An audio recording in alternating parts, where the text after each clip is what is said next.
I'm going to be looking at about the top 10 wide receivers in Dynasty and walking you through my process on how I'm ranking and tiering these guys off. Now, starting at the very top, we don't need to talk about Justin Jefferson too much. Obviously, this is an elite level wide receiver. Everybody's going to have him as their Dynasty wide receiver one.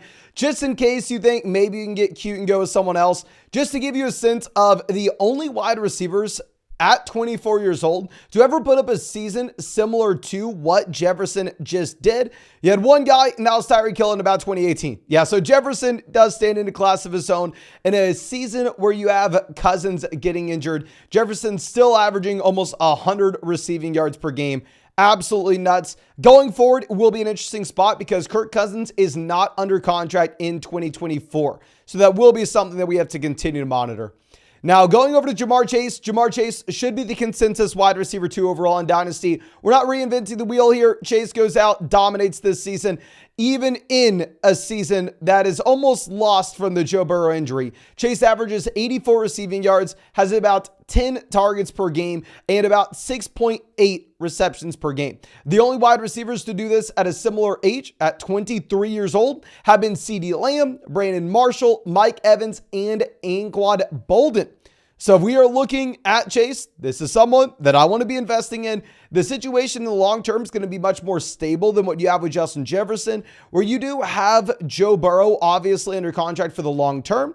And at the same time, if you're going to go over and look at T. Higgins, there's an outside chance that T. Higgins is not with the Cincinnati Bengals next season. Now, obviously, they could extend him, they could franchise tag him, but with the amount of money that they just paid Joe Burrow, with the fact that Ja'Marr Chase in his own contract is up right around the corner, there's a decent shot that T. Higgins is not a Cincinnati Bengal next year, which would obviously make Ja'Marr Chase even more exciting. And for that reason, if you really wanted to put Chase in there as your wide receiver one, I guess you can. I mean, if I'm looking at how I'm personally ranking these guys on flockfantasy.com, I currently have it Chase at 2, and I have them at 7 and 8 in my rankings. If you're looking at the community rankings, they are at 4 and 8, where in the community rankings on flockfantasy.com, you actually have people taking Justin Jefferson ahead of Burrow, ahead of Lamar, ahead of Stroud.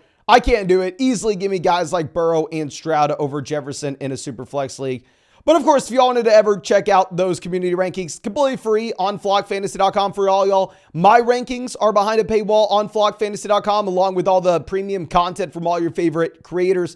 And of course, if you wanted to check out that premium content or get my rankings, you can sign up to flockfantasy.com, promo code FLOCK. You'll get 30% off any subscription. And yours truly will make a podcast breaking down your fantasy football team for you. Now, going over to our next guy, CeeDee Lamb is my third wide receiver in my own rankings. If I am looking at CeeDee Lamb here, this is a wide receiver that coming off a phenomenal season where he's averaging about 7.4 receptions per game, 10.1 targets per game, 96 receiving yards per game, and about 22 points per game.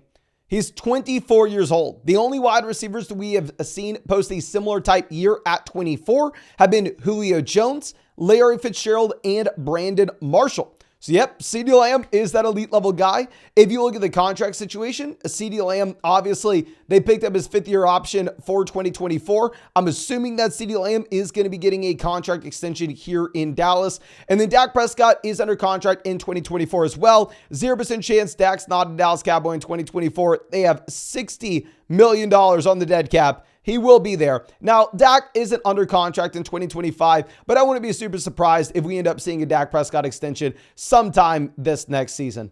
Now, going over to our next guy, Amon-Ra St. Brown is right here as well. I can honestly kind of go back and forth between St. Brown and CeeDee Lamb. They're the same age, though, even though Lamb's been in the NFL for a year longer. If you're looking at what you just had from Amon-Ra St. Brown, averaging about 7.2 receptions per game, 10.3 targets per game, 86 receiving yards per game. He comps historically to guys like Michael Thomas, Larry Fitzgerald, Odell Beckham Jr., Steve Smith, and CeeDee Lamb. Those were the wide receivers to post similar type season at 24. If you're looking at the long-term situation for Amon-Ra St. Brown, this is a wide receiver that does have Jared Goff under contract for 2024. Now, technically, the Lions could save $26 million if they wanted to move on from Jared Goff. I'd be very, very surprised if that happens. Obviously, we should expect that Jared Goff is the starting quarterback in Detroit next season. And I know a lot has been talked about, oh, maybe you got to get rid of Goff and win a Super Bowl, similar to what the Rams did, blah, blah, blah.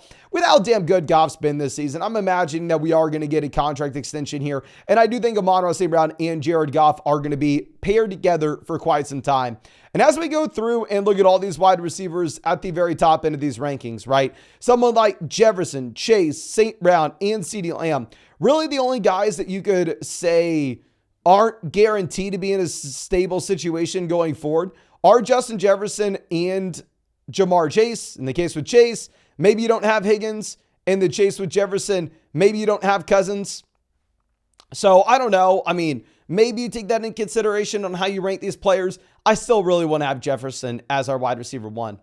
Now, here's where things get very difficult. If you are looking at my rankings on flogfantasy.com, I have Garrett Wilson, Olave, AJ Brown, Jaylen Waddle, Tyreek Hill, all kind of neck and neck here. The reason I wanted to make this video is I wanted to try to figure out how to rank these guys.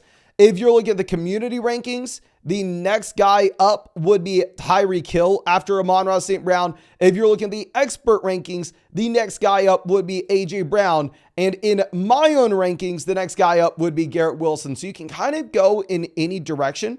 If you are looking at Tyreek Hill will be 30 years old next season. So obviously that's the knock on Tyreek. We can all agree from a regular fantasy football perspective, if you're in a redraft league, Tyreek Hill would be the guy that you want. But if you look at the comps, I mean, Tyreek Hill does comp to some guys that were able to continue to dominate at 30 years old, such as Marvin Harrison. It's just always a little bit shaky once you get to 30, because even if you are like the wide receiver 5 next year, say Tyreek Hill at age 30 is the wide receiver 5 from a points per game perspective, his dynasty value can still go down going into 2025. So just kind of have to acknowledge that these other guys we're talking about at the very top will be sticky with their dynasty value, and someone like Amon-Ra St. Brown or maybe someone like Garrett Wilson can continue to rise. Whereas whenever you're going to be looking at someone like Tyreek Hill here, you're more so stuck with what you have. And going over to AJ Brown seems like he's a lot older than he actually is, but AJ Brown is 26, gonna be 27 in his prime exactly. AJ Brown coming off a phenomenal season, averaging about 97 receiving yards per game, averaging about 20 points per game, 10 targets, about 7 receptions. The guys that have comped historically had Andre Johnson back in 2007. You had Steve Smith back in 2005, DeAndre Hopkins 2018, Calvin Ridley in 2020, and Odell Beckham Jr. in 2018. So you have seen the fall off from a few of these names at this age, but I think we can all agree that AJ Brown is on the ascension where you're not worried about AJ Brown falling off. It's more so, are you wanting to invest into that player that really can't continue to rise in Dynasty Fantasy Football whenever he is going to be 27 this next year? Or instead, would you rather pivot over to someone like Wilson? Because if you're looking at the AJ Brown situation, I mean, I don't know, it's stable. Hurts is paid. Devonta Smith's going to be there for quite some time. AJ Brown's there. Kind of already know what you have. Garrett Wilson, I would say if Aaron Rodgers was younger and we were very confident in the long-term situation, Wilson would be someone that I'd be comfortable ranking over AJ Brown. Where Wilson at 23 years old just posted a season where he went out, averaged over 10 targets per game, dominated with volume. The issue is the efficiency in this offense was just laughably bad. The efficiency, you had 14 points per game for Garrett Wilson. If you look at all other guys that are in a similar range to this, I mean, CeeDee Lamb, you had back in 2022, averaging 9.3 targets per game, but he was at 18 points per game. Brandon Marshall averaged about 10.5 targets per game, but he's at about 17.5 fantasy points per game. Mike Evans, 10.5 targets per game, but he was about 19 fantasy points per game. So Garrett Wilson, definitely tough to go out there and be super, super excited about. The fact that the quarterback situation for the Jets was the worst quarterback situation in the entire NFL. You would hope that it'd be really easy to see this getting better. Reality, it's hard to see it getting much better than this.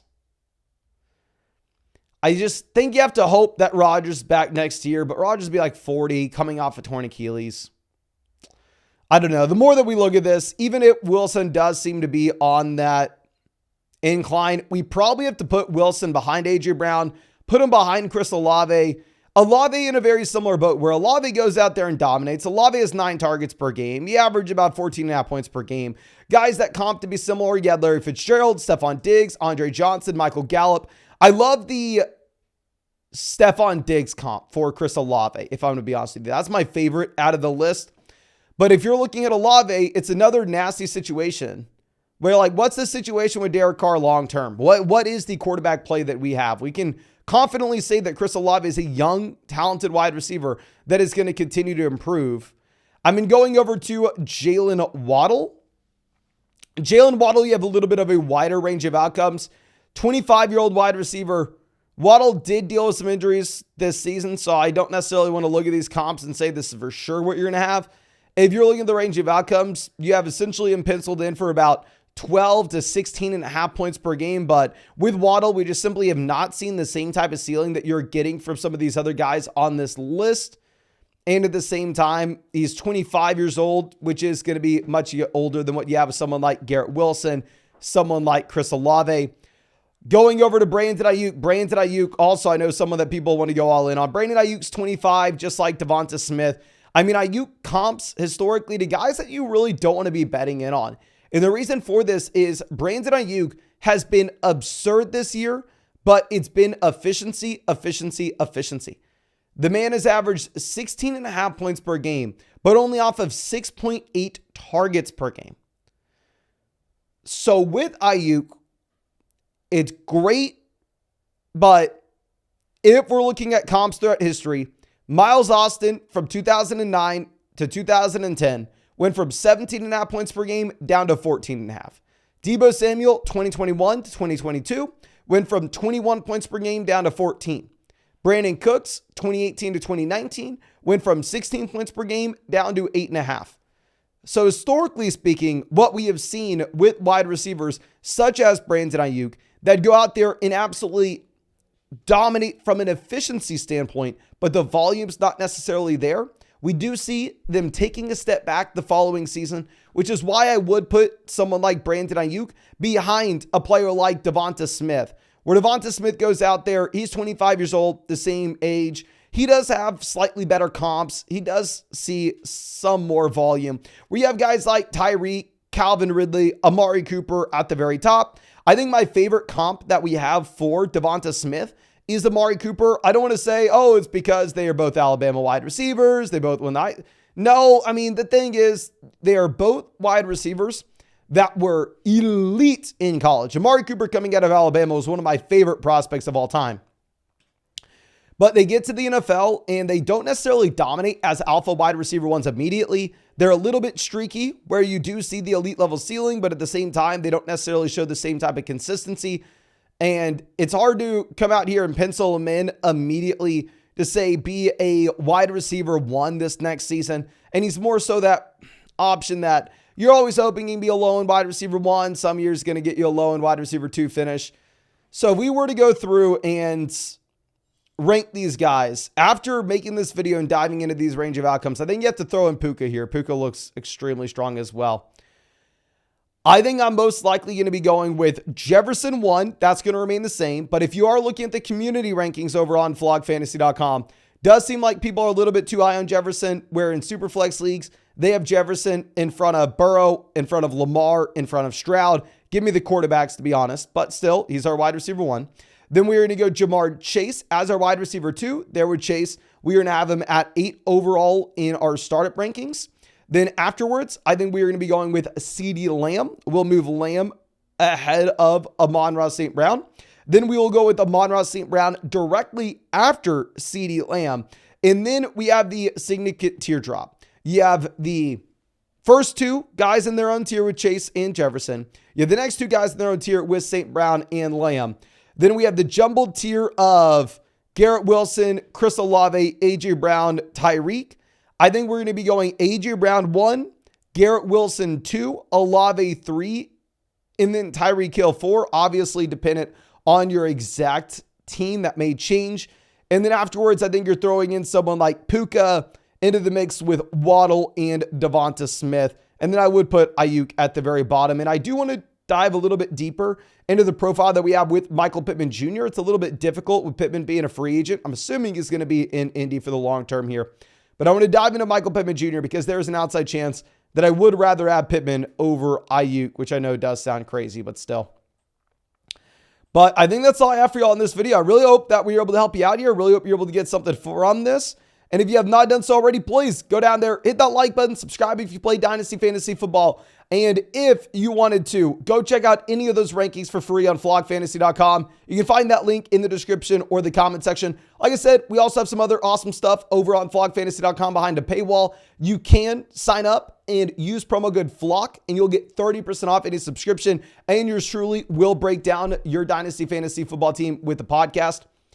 But I think that's all I have for you. Again, thank you so much, ladies and gentlemen. I really appreciate you, and really hope we get to see you with a video later tomorrow.